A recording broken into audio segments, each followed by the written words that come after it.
dia a todos e a todas. É com imensa satisfação, né, que estamos aqui no 7º Encontro Brasileiro dos Advogados Criminalistas.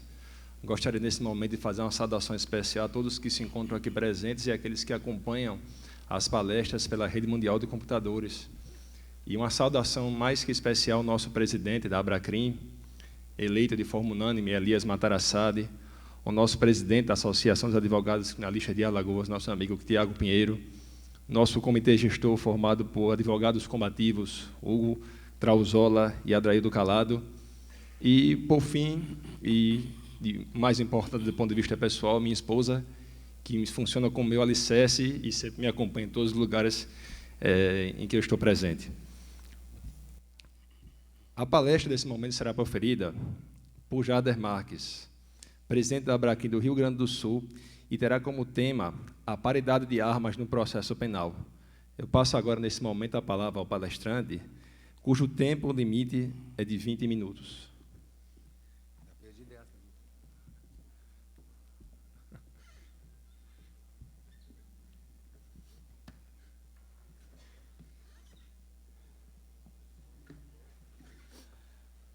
Meu bom dia a todos, meu querido presidente de mesa, doutor Leonardo, doutor Fabiano Pimentel, doutora Fernanda Rocha Fragoso, pessoas que indicadas para a composição dessa mesa. Meu abraço, a minha saudação.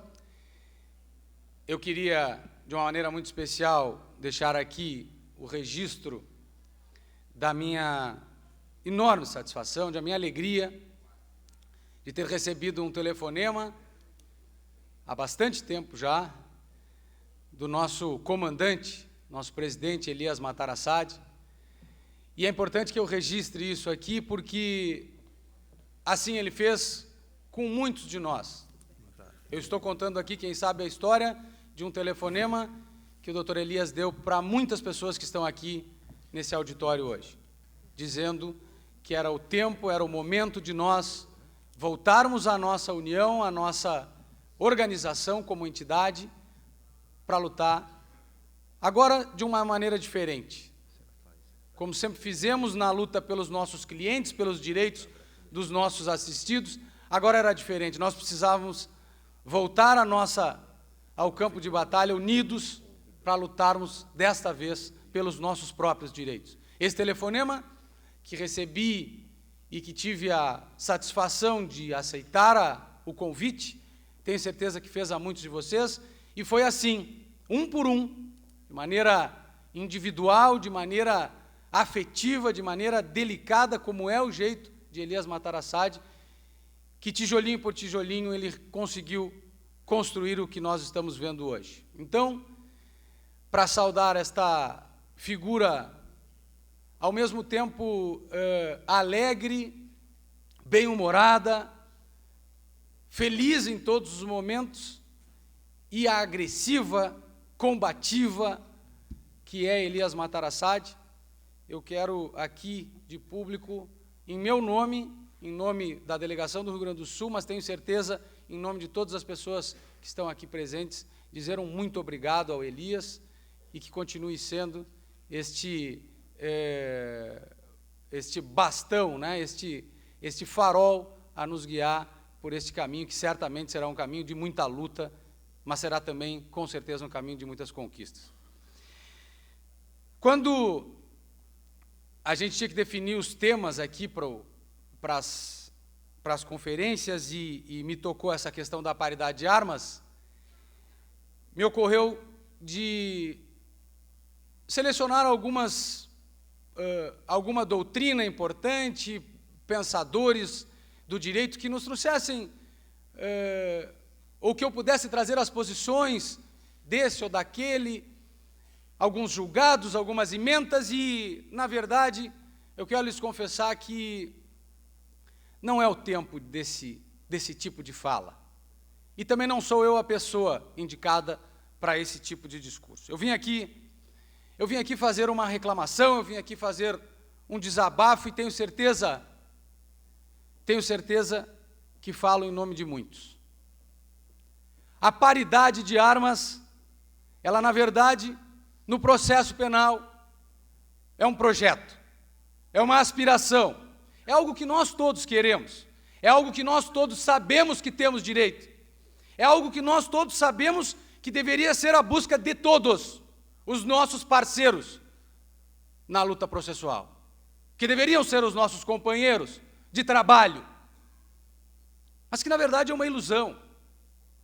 E muitas vezes eu estava, mês passado, em Palmas, meus queridos amigos defensores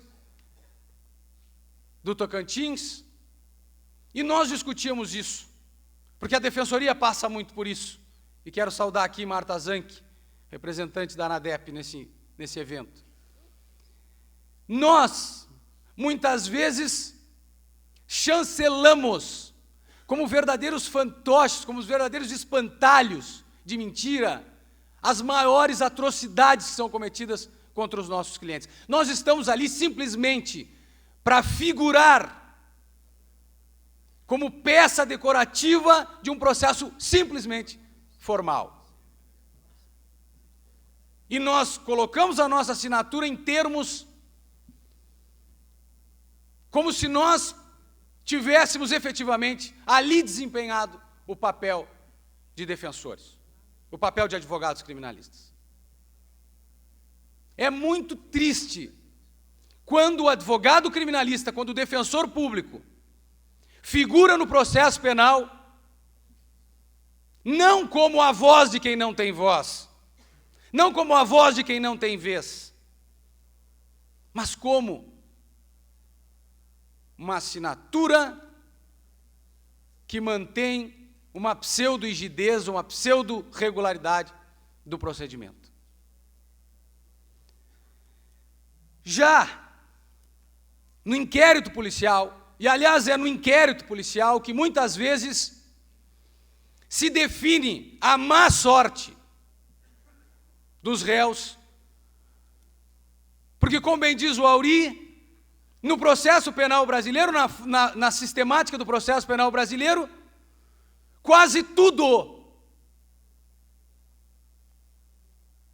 é decidido no inquérito policial.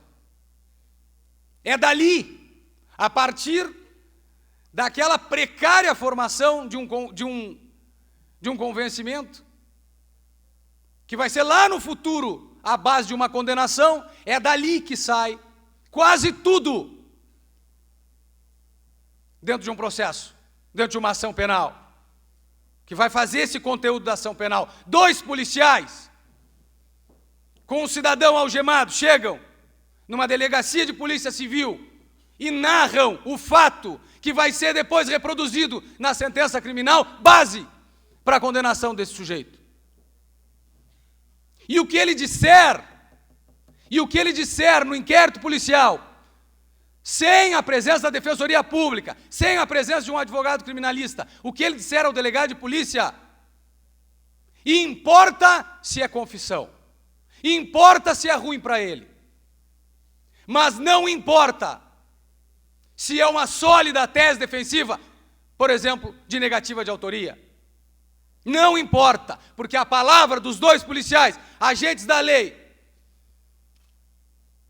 tem valor probante por si só.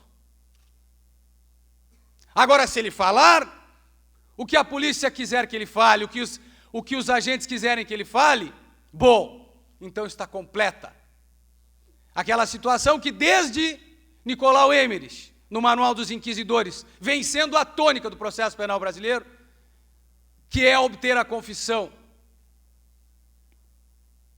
para retirar qualquer possibilidade do peso da decisão dos ombros de quem tem esta responsabilidade. No inquérito policial, já desde logo o advogado criminalista fica e já é recebido, já é tratado com todo o preconceito daquele que está ali para atrapalhar. Não está para trabalhar, está para atrapalhar. Então toda a verdade é possível até que chegue o inquérito, até que chegue o advogado do inquérito. Porque quando ele chega, agora quem não tem força, passa a ter força. E tem, inclusive, diante da força do seu advogado, o direito de não falar. o direito de não produzir prova contra si mesmo, o direito de não ter na sua palavra o germe da sua própria condenação. Mas nós ficamos do lado de fora, aguardando que alguma autoridade policial tenha tempo, disposição, vontade de nos receber. Se nos receber. Enquanto isso, nas conversas informais, os investigadores vão extorquindo dos nossos clientes aquelas versões que não vão no seu interrogatório, porque no interrogatório nós vamos assegurar o direito de defesa, mas vão numa certidãozinha de conversa informal com os nossos clientes. Na conversa informal, antes do advogado chegar, certifico o que ele disse. E como isso é tomado como a verdade, né? Como isso passa a ser a verdade. Esse mesmo inquérito policial, que é secreto para o advogado, mas que não é secreto para a imprensa, peticionando nos autos do inquérito policial, pedindo acesso, não, senhor, o senhor não pode ter acesso porque aqui há provas acobertadas pelo sigilo. E é incrível que na entrevista coletiva das 16h nós tomaremos conhecimento daquilo que nós não pudemos ter acesso pelo contato direto com os autos. Nas entrevistas coletivas, nós, advogados, somos informados daquilo que nós deveríamos saber antes. E a piada do jornalista me dói. Doutor, vem para a coletiva. Nós não temos acesso ao inquérito, porque, aliás, o inquérito é um amontoado de papéis. Os inquéritos, diga-se bem a verdade, os inquéritos, porque um inquérito é o que nos é mostrado, o outro é o completo. Um inquérito é o que sobe no processo eletrônico, o outro é o que fica esperando para subir de uma vez só na conclusão. E por chicanas, por atos absurdamente antiéticos e ilegais, nós vamos sendo ludibriados, nós fomos sendo levados à quase impossibilidade do exercício da nossa profissão. Perícias, todas determinadas ao arrepio da presença do defensor no inquérito policial. Nós vamos tomar contato muitas vezes lá pelo meio da ação penal, com muitas das perícias determinadas. O que dizer da relação da polícia, do Ministério Público, do Judiciário até com a imprensa? O que dizer do nosso papel de verdadeiros palhaços, bobos da corte, quando nós chegamos diante de um juiz de direito para uma audiência a respeito de um inquérito policial e falamos com esse juiz sobre muitas provas que ele, o Ministério Público e o delegado de polícia, somente os três, têm acesso. Escutas telefônicas, quebras de dados de celulares, de computadores, áudios de escuta ambiental, os três sabem, mas o bobo da corte não sabe e está ali a pedir acesso à informação. Isso é um absurdo. Que paridade de armas é essa? Que inquérito policial é esse que nos coloca nesta condição de não podermos, e essa é a grande questão, de não podermos exercer o nosso trabalho, de praticar aquilo que é o nosso serviço diante de alguém que busca o nosso trabalho. Nós estamos ali para atrapalhar, nós estamos ali para confundir, para criar problemas. Deem o nome que quiserem a uma instituição muito cara a nós todos que se chama defesa. Mas é isso que nós vamos fazer e é por isso, é em nome disso que nós precisamos lutar. É para que isso seja efetivo. Deem o nome que vocês quiserem. Para nós, continuará a se chamar uma instituição chamada defesa. Quando o juiz, passado esse inquérito policial, em que a conclusão é a conclusão óbvia, quando isso é levado a um procurador da República, a um promotor de justiça, enfim, a um acusador, o que nós vemos são as precárias e mal redigidas, na sua grande maioria, para não generalizar, mas na sua grande maioria, as precárias e mal redigidas denúncias, em que tudo é qualificado, em que tudo é majorado, em que tudo é o pior possível. Porque depois a gente decide se tiver que melhorar as circunstâncias. Afinal, o acusador é sempre isento, ele é sempre imparcial, porque ele pode pedir a absolvição. Que é isso? Se nós apresentamos uma resposta à acusação num modelo de processo penal, em que se fala em paridade de armas, em plenitude de defesa, em ampla defesa, nós apresentamos uma resposta com a apresentação das nossas provas, do nosso pedido de provas, antes de o Ministério Público ter efetivamente demonstrado o que queria, feito a demonstração da sua acusação. Que processo penal é esse em que nós temos que apresentar uma peça escrita de uma denúncia já recebida? Prove, senhor acusador, a sua denúncia, para que depois seja aberta a defesa um prazo para requerer provas. Depois da prova provada da acusação. Só depois. Porque antes disso é um exercício de achismo em que mais vale a força da acusação, porque tem o caderno inquisitorial todo na sua mão, tem todas as provas secretas produzidas por ele, e afinal tem toda a força desse punitivismo que está sempre, que coloca sempre o processo em desigualdade de condições para o réu. Pois bem,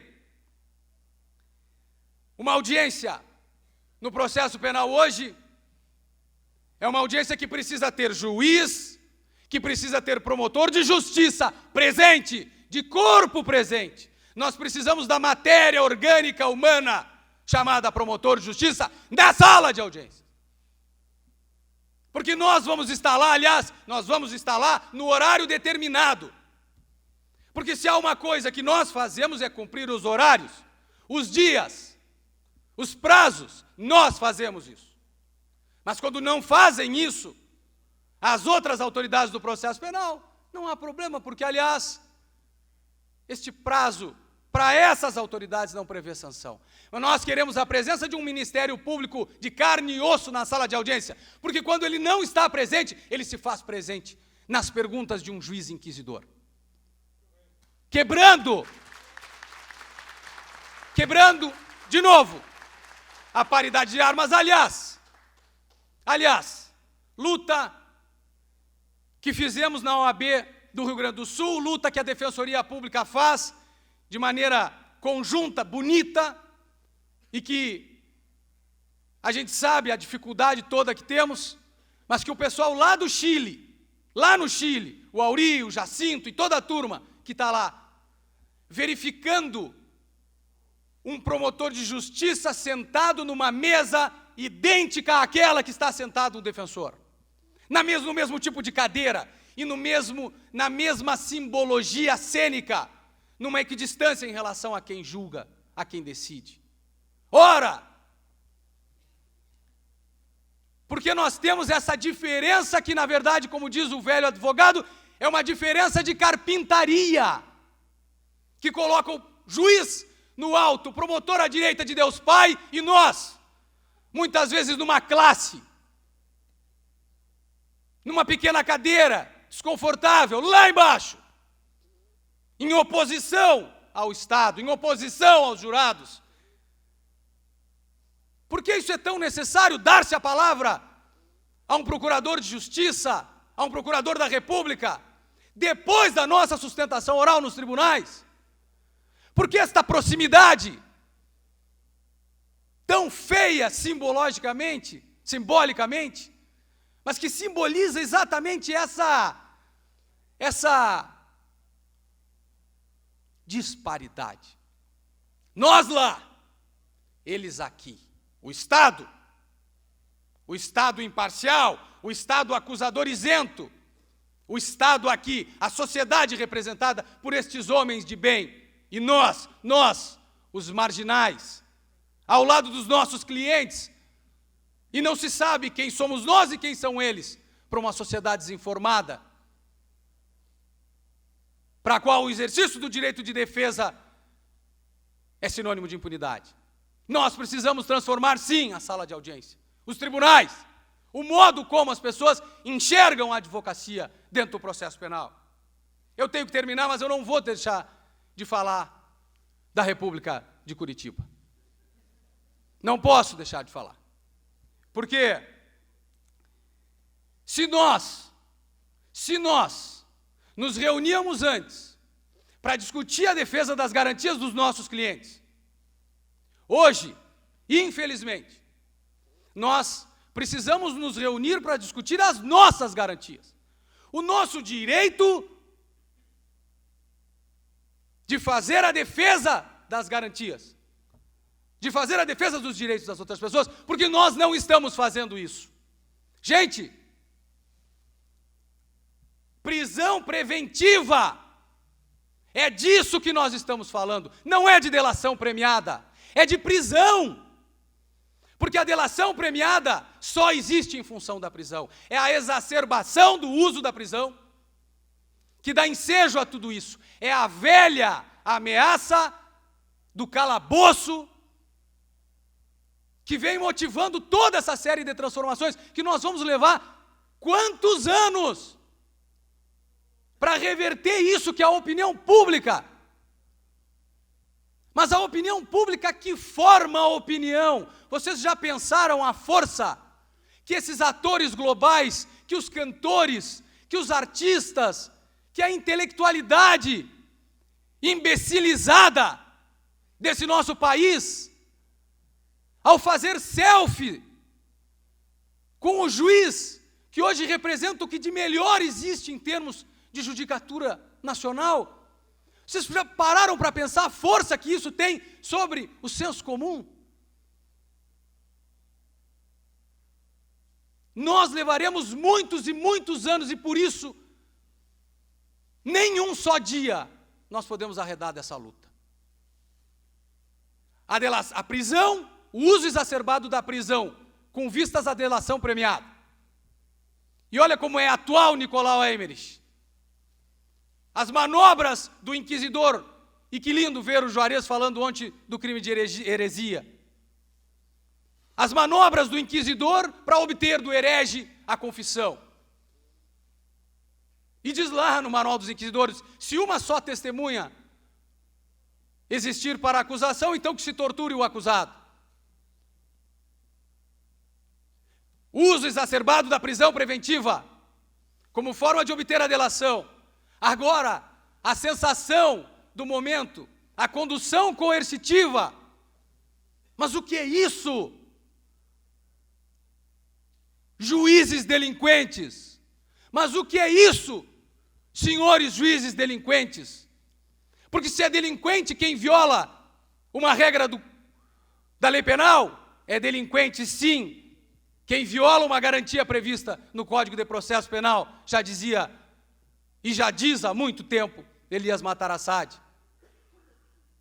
Juízes delinquentes, condução coercitiva, é manobra pré-determinada, pré-definida, porque durante meses se organiza o grande ato, o grande espetáculo. Para quê? Para que o réu não tenha chance de defesa, não tenha a mínima chance de defesa. Durante meses essa operação é determinada, até que às 6 da manhã de um determinado dia, e precisa ser às 6 da manhã, para que o sujeito esteja acordando, para que o sujeito esteja diante da sua família, para que haja todo o escárnio da sociedade diante dessa pessoa, desnorteada àquela hora do dia, e para que toda a defesa possível seja amenizada, seja aniquilada até. Chama-se essa pessoa com toda a base acusatória formada, com todas as gravações, com todas as questões, tudo está pronto, agora precisa chegar o conduzido. E esse conduzido chega, e quem vem com ele? A defesa. Não, senhoras e senhores, não é a defesa que chega com este conduzido, é um reles, um coitado, de um defensor. Ali, o que pode esse sujeito? O que pode esse sujeito diante dessa, entre aspas, verdadeira organização criminosa? O que pode ele? Dizer ao seu cliente, fique em silêncio, pois é seu direito? Não fale nada, eu não tive acesso ao material. Fique tranquilo, fale a verdade, amigo, você não teme. O que pode um advogado diante de uma condução coercitiva? Que paridade de armas é essa? Eu quero terminar, e já foi aqui falado da questão dos vazamentos de áudio, enfim, de como esta busca da confissão via delação premiada, via acordo covarde, escuso, e o Hamilton Bueno de Carvalho não cansa de citar Nietzsche para dizer o quão nojento é o delator. Não bastasse isso tudo a erigir um novo conceito de um processo penal que coloca o Ministério Público diante das 10 metas para, como dizia o Juarez Cirino, predizer a capacidade delitiva do futuro agente público.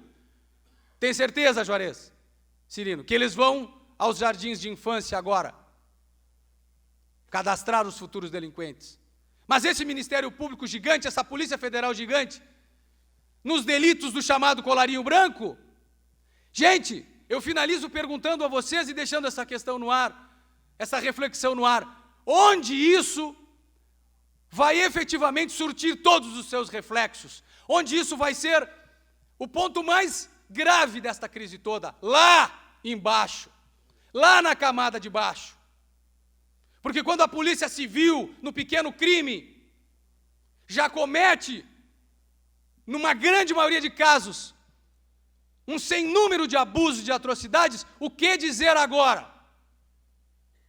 O que dizer agora em que nós estamos chancelando, via apoio de uma sociedade mediatizada e apoiada por essa mídia que vende esse roteiro? O que fazer na defesa desses pobres miseráveis? Se é assim com quem tem todas as capacidades financeiras das melhores defesas, o que fazer quando essa força toda, esse abuso todo recair sobre o crime do pobre, lá na pequena cidade, na delegacia, onde sequer, pela falta de estrutura, de apoio financeiro, a Defensoria Pública consegue chegar. E os advogados criminalistas, na calada da noite, não são avisados, não chegam, e aquela fala que vem do abuso, que vem do excesso, vai plasmar no inquérito policial o substrato de uma denúncia que vai ser chancelada por um processo formado pelas mesmas testemunhas que criaram esse fato lá no inquérito, virão falar na instrução de uma defesa que não é capaz de arrolar e de fazer prova contra aquilo, porque tudo aquilo surgiu na relação desses agentes públicos com o próprio criminoso. Então, uma sentença condenatória é quase que a repercussão do que aconteceu no inquérito policial. Nós, advogados criminalistas do país inteiro, estamos de novo reunidos. Mas nós não estamos reunidos para fazer uma entidade bonita, bem organizada, com dinheiro em caixa, capaz de fazer eventos em teatros suntuosos e com transmissões pela internet. Nós não podemos achar que isso é suficiente. Nós precisamos montar as nossas barricadas, as nossas trincheiras, em cada uma das nossas cidades. Se há a República de Curitiba, é importante que nós, os criminalistas, recuperemos a ação penal, o inquérito policial, esse modo de oprimir pessoas, de volta para a República da Constituição Federativa do Brasil. É a Constituição, e só ela, que vai dizer os limites da nossa República. E nós, só nós, se isso for necessário, sozinhos como nós estamos geralmente ao lado do nosso cliente, nós, nos nossos escritórios, nas nossas lutas diárias, é que vamos fazer com que isso não seja esquecido. A transformação está longe, diriam alguns. A transformação não é possível, diriam alguns. Mas o meu professor Ovídio, antes de partir, disse para mim a frase mais importante com a qual eu acordo todos os dias e quero deixá-la com vocês. Gente, lutemos, ainda que não haja esperança, porque a esperança, ela não faz parte da luta. Obrigado.